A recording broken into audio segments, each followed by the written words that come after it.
The Coach. Chapter 1. The New Coach. The small southern town of Fultonville buzzed with anticipation as the high school football season approached. Fulton High, a school with a proud yet fading football legacy, had endured 5 consecutive losing seasons. For the townsfolk, football wasn't just a sport, it was tradition, a unifying force that gave meaning to long, sweltering summers.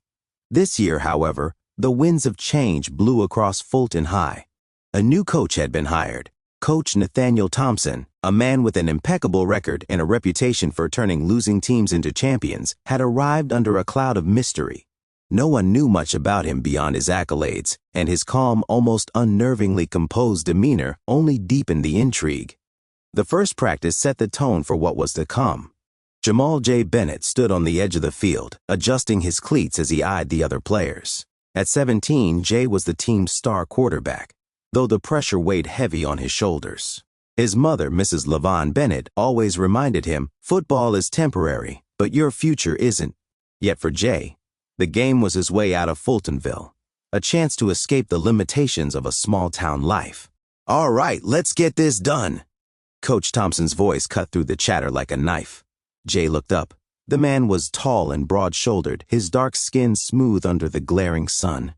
His whistle hung loosely around his neck, and his sharp eyes scanned the players with precision. When he spoke, his voice was even but commanding. "From this day forward, you are not just players, you're warriors. Warriors don't complain. Warriors don't quit. And warriors," his lips curled into a faint smile, "win." The team exchanged uncertain glances. There was something magnetic about him. Even Jay, who prided himself on staying grounded, felt a chill run down his spine. The first drill. Practice began with rigorous drills, and Coach Thompson observed every movement like a hawk. He corrected stances, shouted directions, and demanded precision. When one lineman faltered, the coach's expression hardened. "Clark!"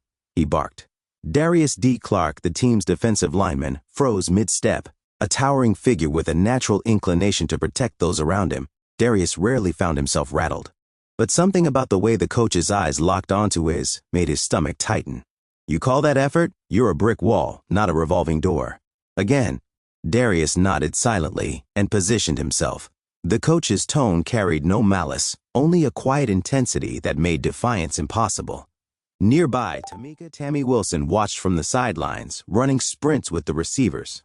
As the only girl on the team, Tammy was no stranger to proving herself. She had a quiet fire that burned through every practice, every game. But even she noticed the coach's gaze